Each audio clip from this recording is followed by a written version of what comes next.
Hi, I'm Chris. I'm here with Joe HESCHMEYER. And I would normally say, tell us about yourself a little bit, but I think most people watching this will know who Joe is. So we're just going to get right into some of the hard hitting questions. Like, I think a lot of people out there who have considered going into like the priesthood, or they're on the fence between a marriage vocation and I don't know if marriage is technically a vocation, or if it Oh, isn't, sure. it is okay. And then, or a priestly or religious Yeah. vocation. What advice would you give them? First, believe that God knows you better than you know yourself, and that He wants your good even more than you want your own good, and that He has a better idea of how to achieve it than you do. Many times we don't want to be generous with God because we don't think we'll be happy enough doing His will. We think that we're going to be able to make ourselves happier. And everything we know about God, and even hopefully about our own like history of making decisions for ourselves, should tell us we are not that great at knowing what's going to actually make us happy, and God is, and that He actually wants good things for us. And maybe those good things are going to pay off very quickly. More often, they pay off in a much longer period of time. But God has our long term good in view in a way that we often don't. So I'd start with that. And, this is your primary vocation. Your primary vocation, if, vocation from vocare means to be called, your primary vocation is to be a saint. Every other question is downstream from that. So then the question becomes, what signs do you have that God might be calling you to marry someone? What signs do you have that God might be calling you to the religious life? What signs do you have God might be calling you to the priesthood? Or are you in a place in life where God has not placed one of those calls on your heart presently, where maybe He's going to call you to something in the future, but right now you're called to do something else in the place that you're at? You know, those are the questions to be answered, but they have to start from a place of trusting that God has a good plan for you, and that it's going to be better than your plan is. And you'd spent about 5 years in seminary I making did. that decision.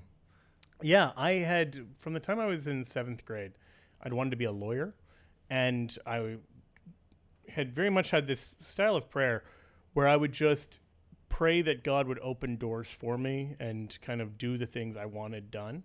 'Cause I had such a clear vision for like the life that I wanted. I wanted Yeah. to be married and be a lawyer, and had all many unrealistic dreams probably attached to all of that. But the truth is, God opened the doors I asked for Him to open. I went to a good law school. I was dating a wonderful young woman, and it was heading towards marriage, and it just seemed like everything I'd asked for, I'd basically gotten. I mean, I don't want to act like there were no hardships or difficulties. Of course, there were those, but comparatively, I had very little to complain about. But I had this sense that maybe I was being called to something else. And originally, it wasn't coming from me. People around me started to ask me why I wasn't discerning the priesthood. And the true answer was because the whole time I'd been a really serious Catholic, I'd been in a relationship. I'd gotten much deeper in my faith in the course of, dating this young woman. And before that, I dated some, so I just had this long history of not spending very much time being single. Even if I was actively like looking to date or whatever often. And so I hadn't left a lot of open space for any kind of vocational call to be heard. And I hadn't opened myself to just ask like, God, what do you want for my life? Rather than, here's what I think I want. Please help me get this. And that shift in prayer was huge. And so once I started to pray in a different way, I got a spiritual director. I paused the relationship and ended up breaking up with this young woman. And then, entered seminary. And then for 5 years was full steam ahead, heading towards ordination. But as I got close, I didn't have like the interior green light. So one of the best pieces of advice that I'd gotten in my own original vocational discernment when I was looking at discerning the priesthood was to go where you have the most peace of soul. So at the time, I'd lived in 4 different dioceses, and I wasn't sure which diocese I should enter seminary for, because it was going to change the course of my life. Like even, becoming a priest in one place instead of another, just knowing that you're supposed to become a priest is like knowing you're supposed to be a married man. It doesn't really end the discernment. Yeah, Like you yeah. still have to say, well, to whom? Yeah. Okay, am I supposed to be a Dominican priest? Am I supposed to be a priest in Kansas or Virginia or somewhere around the world? Like those questions are still weighty, the particulars of the vocational call. And so as I'd been doing that discernment earlier, a priest had told me to go where you have peace of soul. So as I approached ordination, I realized I didn't have peace of soul anymore, and I didn't know why. And I thought that it was because of kind of external chaos, because I was at a parish where there'd been a transition with the pastors, and people were not taking the new pastor very well. And there was, it was not the most peaceable kind of summer assignment as I'm, trying to discern all of this stuff. And then eventually I went on a kind of a pilgrimage with other seminarians from the diocese with the bishop. And I'm in a beautiful kind of serene setting in Colorado. And I'm able to be in the quiet, and that interior peace still doesn't arrive. And I still didn't. So I guess the other piece of advice I would give to anyone from this is listen to the peace of Christ, because it's a peace only he can give. Mm-hmm. And so you may have something that makes so much sense on paper, but if you can't say yes with the interior peace, then you're not ready to say yes yet. And so I talked to the bishop about it, and he was very gracious about it. And he told me I probably needed to, go on some kind of pastoral year or take some time off. And so I ended up doing a 10-day silent retreat, and then spent a semester at the Catholic Campus Center at the University of Kansas before I knew actually really on the 10-day, but then the following semester really helped confirm that I was not being called to priesthood. So that was obviously a total adjustment of how I thought my life was going to go. But throughout it all, knowing that God's plans are better than my plans was, I think, the incredible balm, the real surety that this wasn't just going completely sideways. Sure. That makes sense. Before you entered seminary, did you think you had a pretty good prayer life going on? Is that something you would recommend people take on if they're considering it? Oh, I mean, certainly you should have a good prayer life. And that's something where I'm a very extroverted person. Mm. And that was an area where I find that extroverts are often much more naturally equipped to share the faith and have a harder time praying, where introverts are often better at praying and have a harder time sharing the faith. So this is one of those places where we can learn from one another. And I mean, these are broad oversimplifications in both directions. Sure, yeah. But I definitely struggled with prayer, because a lot of my prayer was, as I said, it had been just me doing too much of the talking and not enough of the listening. And then not really knowing what it even meant to listen to God in prayer. It'd be like, oh, well, I stopped talking for a while. What's supposed to be happening now? There would be sort of that. Yeah.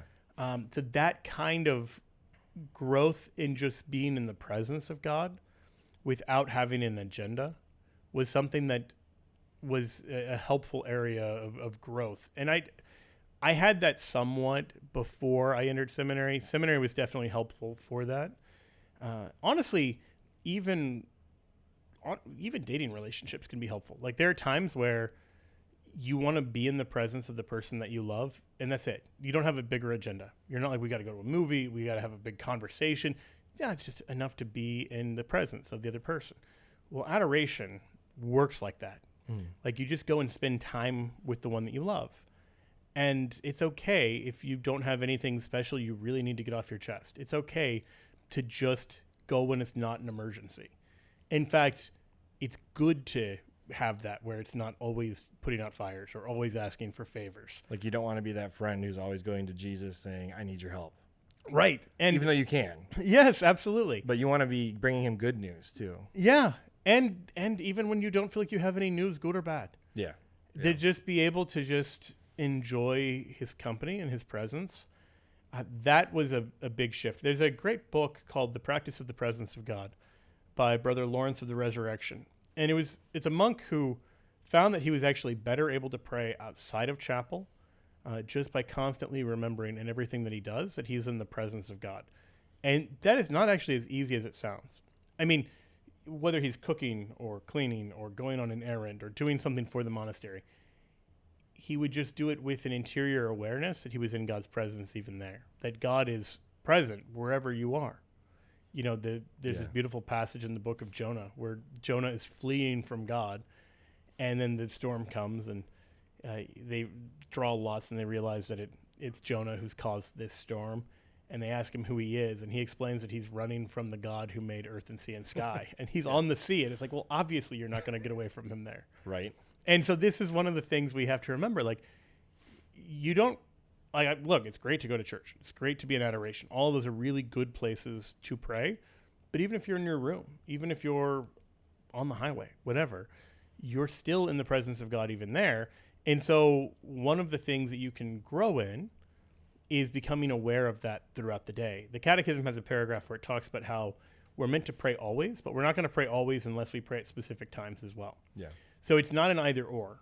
There are times where you should set aside just being in a sacred place, ideally, to be in the presence of God in a way where you're not doing anything else.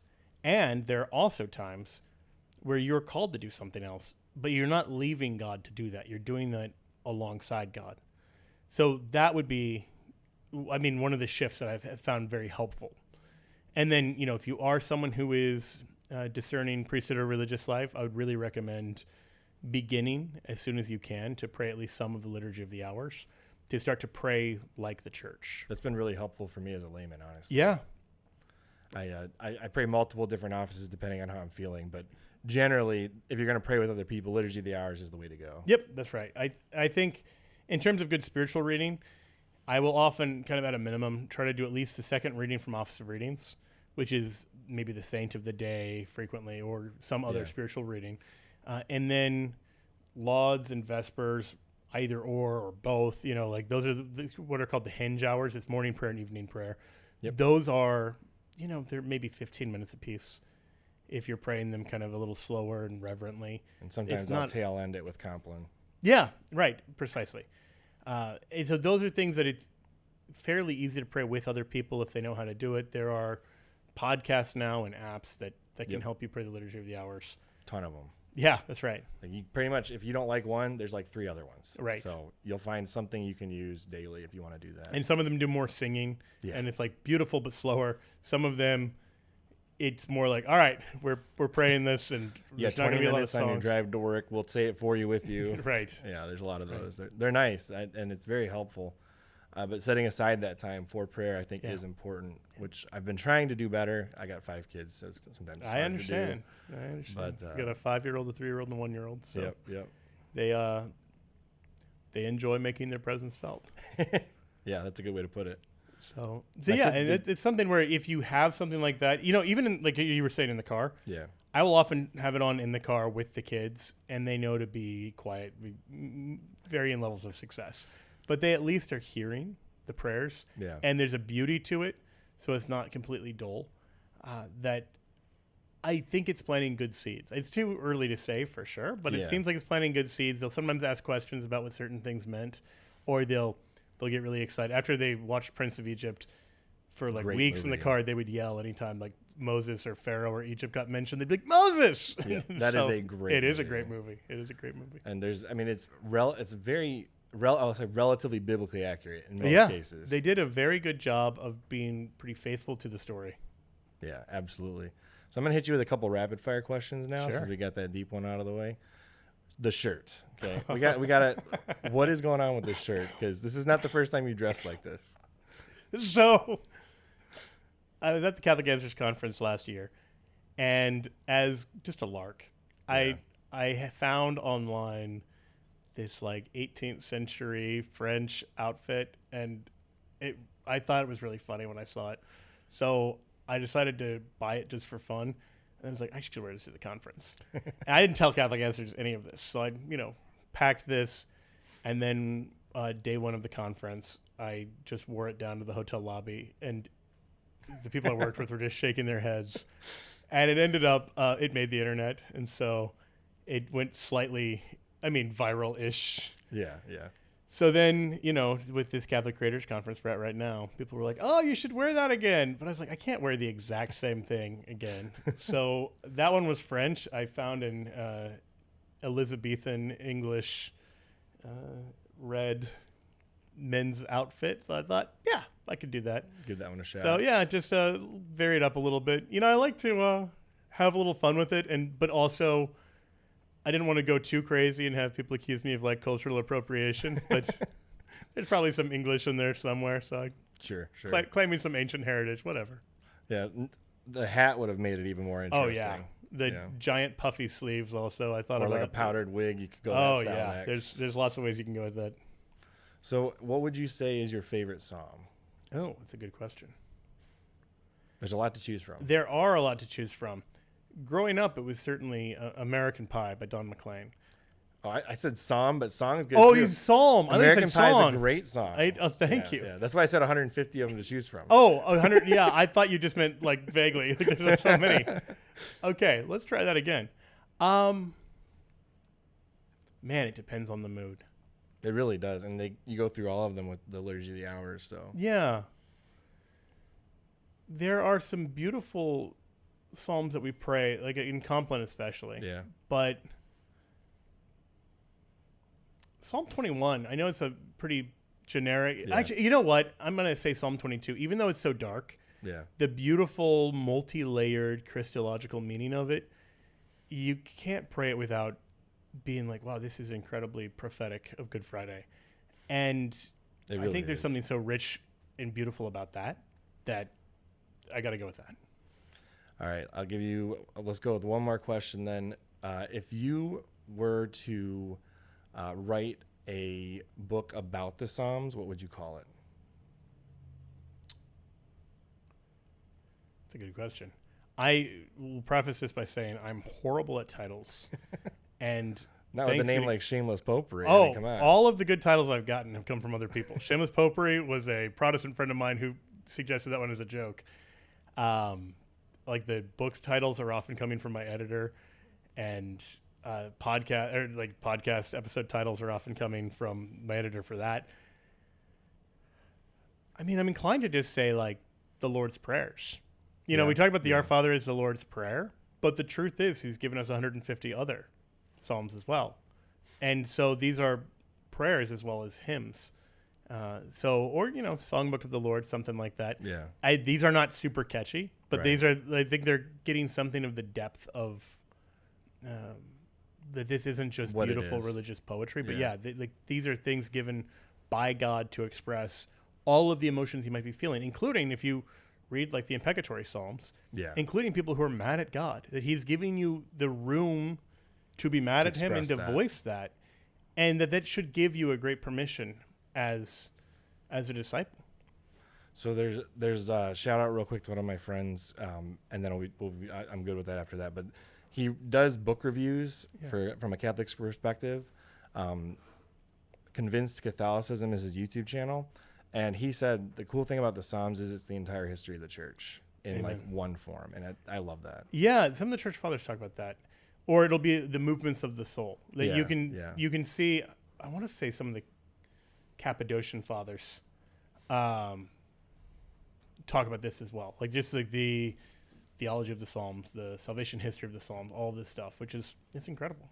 Yeah, well, I really appreciate that you really, because like, you do the Psalms more than most of the other people I've watched online, and diving into that is not something I had ever considered. Yeah, I was convicted on that many years ago. I don't even really notice that thing. I think you're right. I probably do mention the Psalms more than a lot, but I was drawn to it.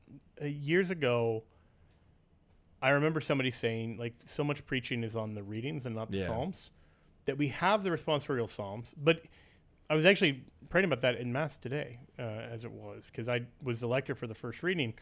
But I think that in the responsorial Psalm, one thing I can fall into is I'm trying so hard to remember the words of the response that I'm missing like the actual content of the verses, as it were. That the lector there is praying these words given by God. Okay. But I'm only half listening because I'm trying to remember what I'm supposed to say next. and so trying to miss all the in-betweens. Yeah, and so there are times where it ends and I think, wait, what did I just hear? I'd like it zoned it out. So trying to tune into that and think like, what is God saying with this psalm that I need to hear? And then, as I mentioned with Liturgy of the Hours, there's this strong sense. The Liturgy of the Hours is very much built around the Psalms. And it's built around this idea that your emotions aren't the only thing that matters. Like, it's great. You have this book of Psalms that can help you express whatever you're feeling. But there are times where you're being called upon to pray some psalm that you might not be feeling at that moment. Like on Fridays, you pray Psalm 51, where it's David's Psalm of contrition. after the situation with Bathsheba. Or you'll pray like on Friday evenings, these really just dark, like the kind of bleak psalms. And you might be having the best day of your life, and then you go to pray and you're praying about like just how miserable everything feels. Right. Or you have the opposite, like Sundays, you have these psalms of glory and these incredible songs of hope that maybe you're not feeling that at that time.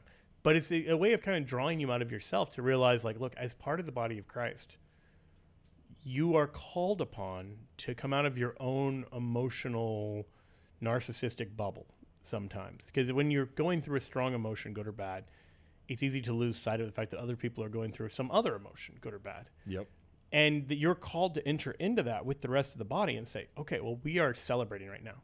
In the same way that you look, my son's birthday is on Monday. Everyone is expected to celebrate. Yep. And that's good. It doesn't matter if you had a bad day at work. Right. You are called to come out of your own stuff and enter into the joy or sorrow of somebody else. And this is good. And this is something we actually need to be formed in, because so often, under the guise of like being in touch with your feelings or whatever else, we can become sort of trapped in our own emotional drama. And to be able to be like, no, I need to pray for somebody else, for their joys and their sorrows, because this is bigger than me. Yeah, and one of my father-in-law's favorite phrases, and I know everybody doesn't love it, but he says it all the time, is offer it up. Yeah. Like you're off doing something, and it's all about, the event is about not you, it's about somebody else. Right. And if you can offer that up in prayer, it's actually more powerful. Yeah, that's right. Because you are becoming a servant for others. Yeah. And there is something very rich and beautiful about that. You're tapping into, and think about the phrase offered up. It's referring to your baptismal priesthood. Yeah. That you're making an offering in your own body. Romans 12:1. This is your spiritual worship. You're making sacrifices in the body.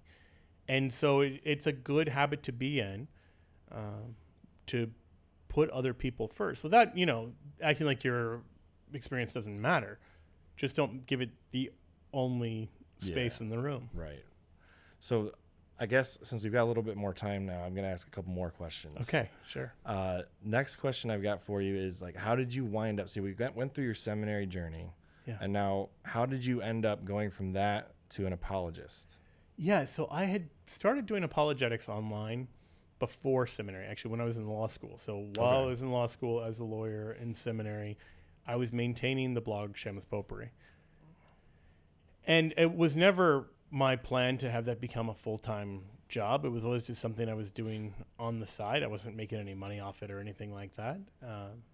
Just things you like to do. Yeah, and I wasn't particularly driven by views or clicks. For a while, I had a site tracker to keep track of traffic, and I actually got rid of it. I was just kind of, whatever. Like, this is going to do what it's going to do. It was like a Blogspot thing or something like that? Yeah, and eventually I had my own kind of website domain. Yeah.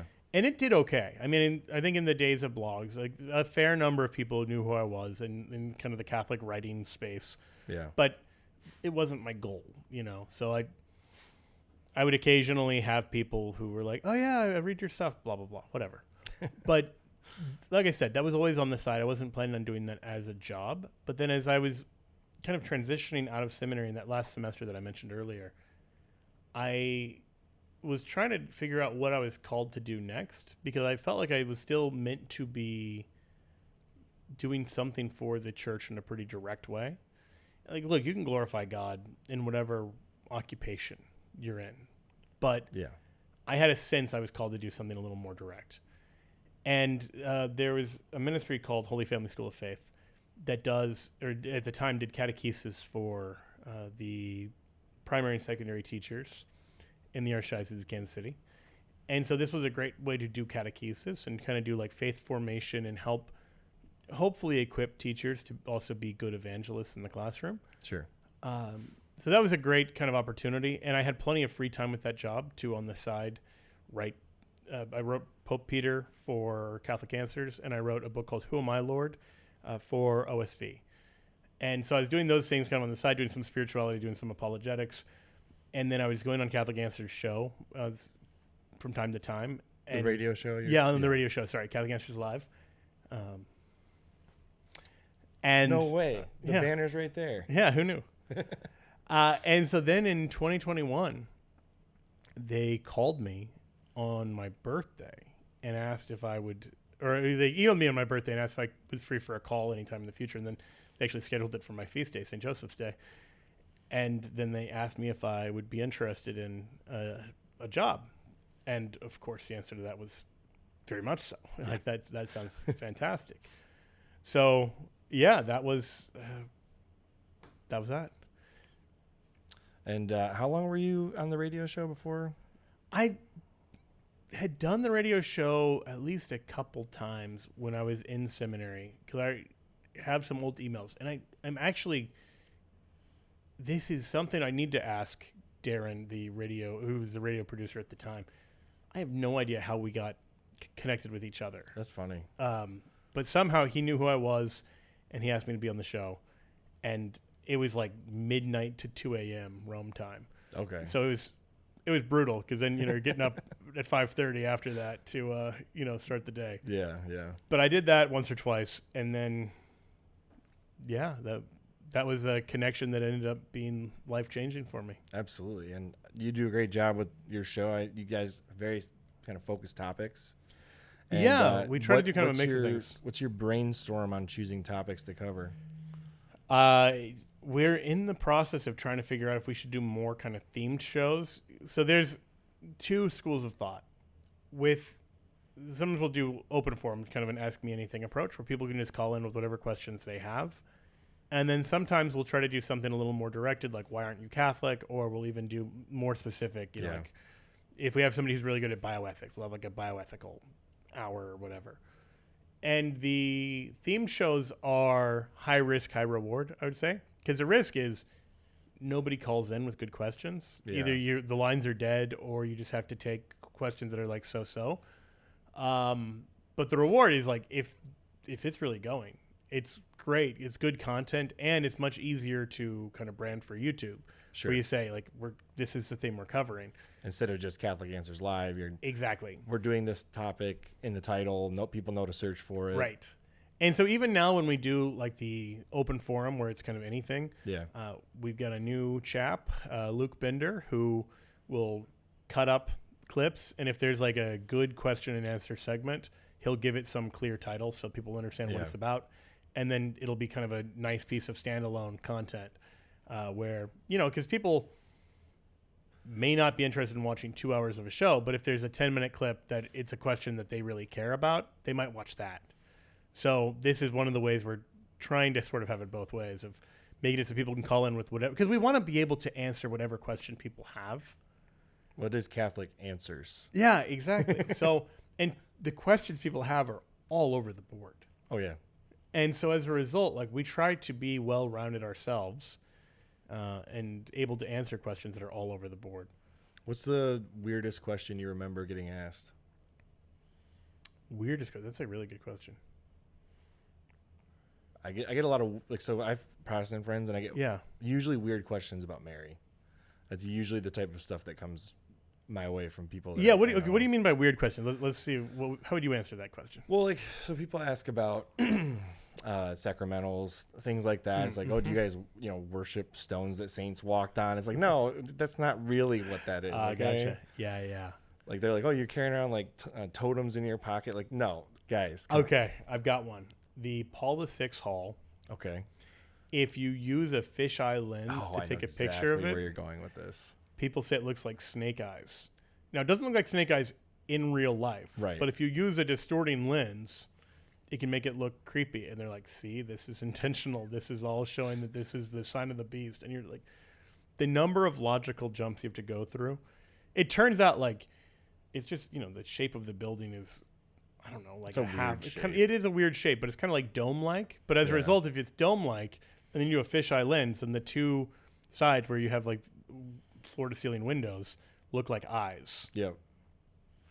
And it's like, okay, and then sure, the beams coming down in the center too. It looks. It's an ugly building, but it doesn't really look like a snake unless you do some camera tricks. Right. So, okay. Like, I've had people, in all seriousness, like, raise this as an objection. I'm like, surely this isn't any part of, like, your reason not being Catholic, right? Like, I would hope not. I think it's just something they can kind of reach for to be like, doesn't this prove how evil the Catholic Church is? Yeah. But it's like, it shows the gullibility of some people, but I don't think it proves much more than that. Yeah, I see lots of memes related to the Paul VI Hall, and I'm always just like, some of them are actually kind of funny. Most of them are like, really? Like, this is where we're stooping to now? Oh, I know.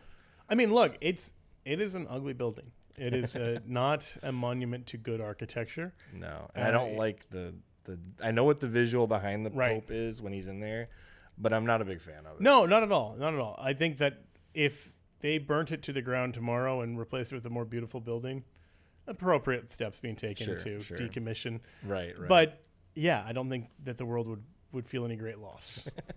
My favorite meme related to the Paul VI Hall is they've got a picture of, I think it's Pope Francis and 2 cardinals, and the caption says, "When you meet the final boss of some RPG," and I'm like, oh my gosh. And then all the comments are just all over the place. Like the cardinals are his healers or something. I don't know. It's silly.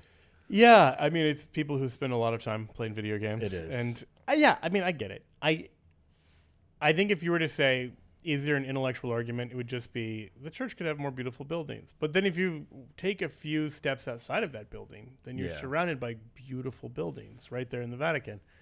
It's just kind of a silly objection. It is.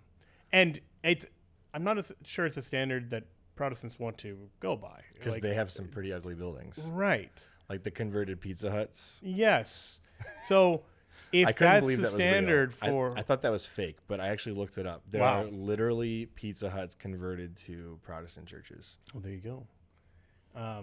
Yeah, so I'd just say, like, this is not really... Like, look, if you want liturgical beauty, we can offer you liturgical beauty. There's so much of it. And it's something we should be striving for. I don't want to act like it's trivial, but don't base the question of whether to be Catholic or not off of some Catholic churches are ugly, because that's just not a very good way of thinking about the problem. Sure. I did think of a really strange question that somebody asked me once. Please. It was not a Protestant asking me as a Catholic. It was I think, an atheist. And he goes, look, the Bible's weird because David had to collect foreskins. And I'm like, well, yes, that is a strange thing. I won't disagree with you on that. Yeah, there are a lot of really strange parts of the Bible. I mean, the collecting of scalps was a thing that we had in more recent history. So it's weird in either case, but the fact that it's describing in a weird or unpleasant event, again, I don't think it invalidates what's being said, you know, like, okay. Saul just wanted a challenge that would be almost impossible so that David would not succeed. Of course. And there was symbolism to it, I'm sure. But. Right. I mean, this was a sign going back with like the covenant of circumcision. Right. It's about relying on God rather than your own virility and your own power. Right.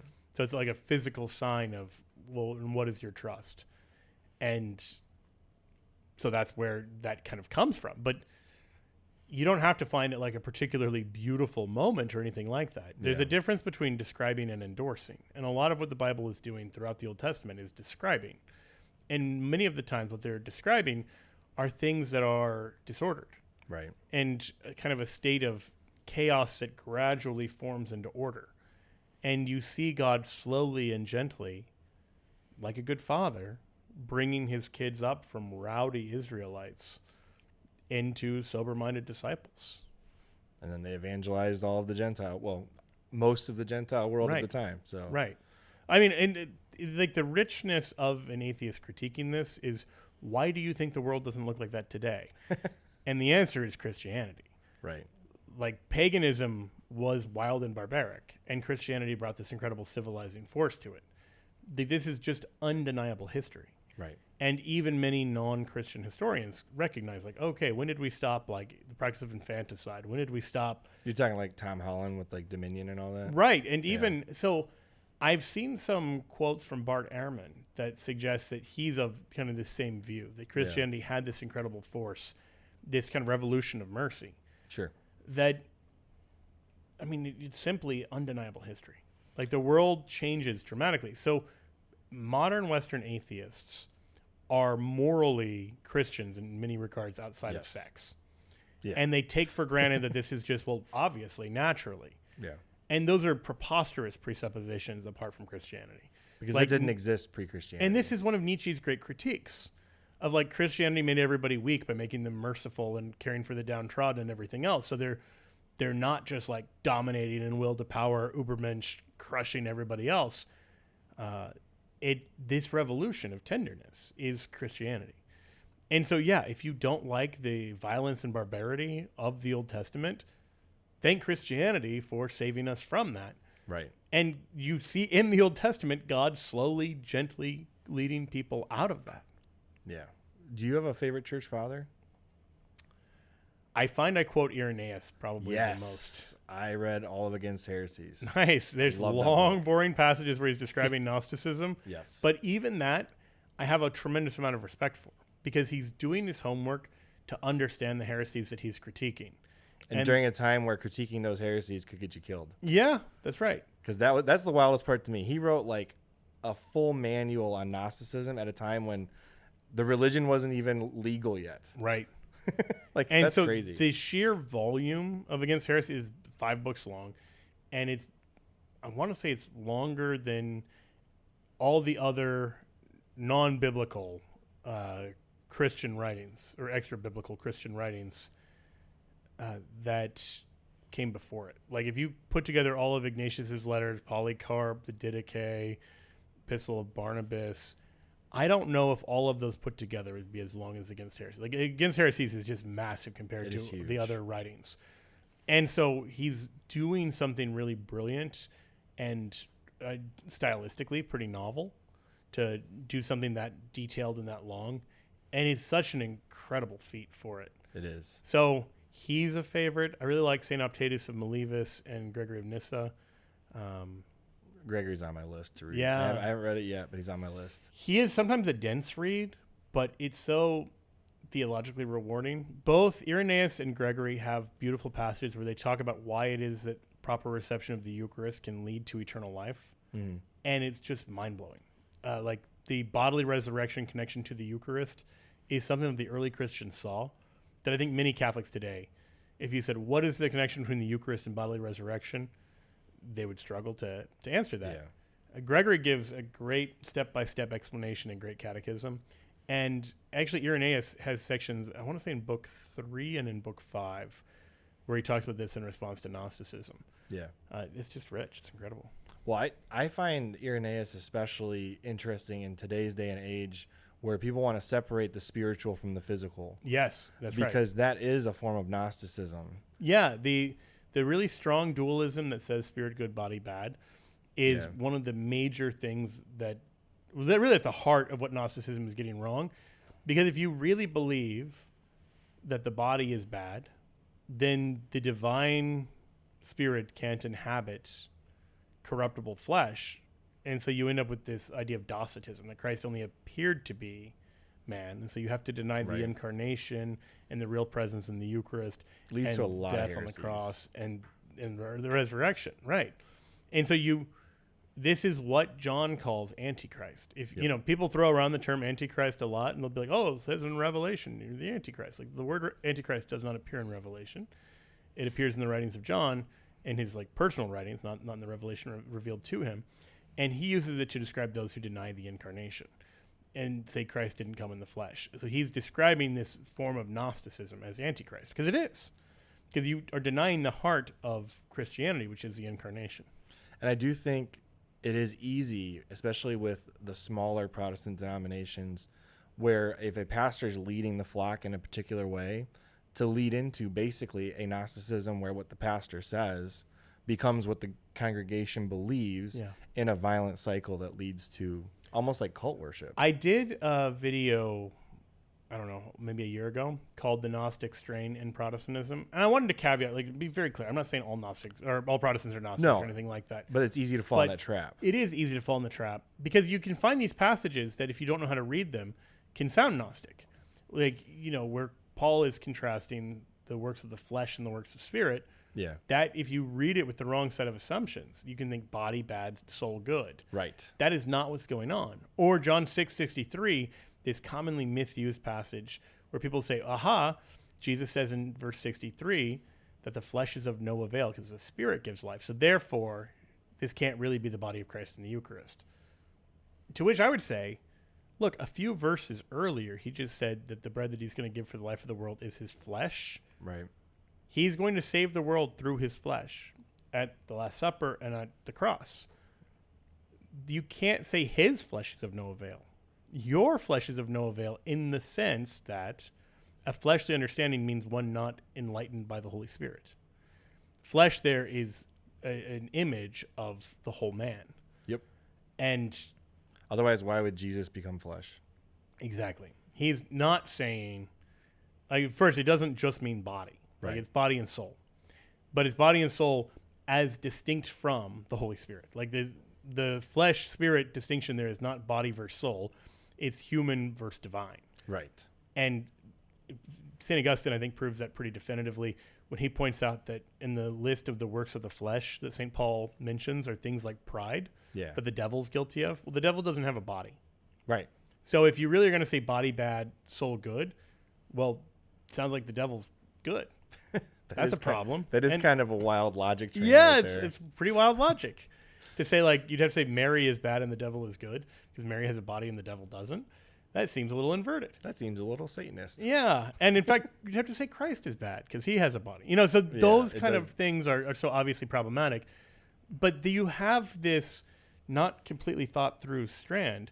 So, you know, in many Protestant communities, you'll find things where physical things can be evil but not good. So, like the great 19th century Baptist preacher, Charles Spurgeon, he laughs at the Eucharist because he thinks it's absurd to think that eating could bring about spiritual life.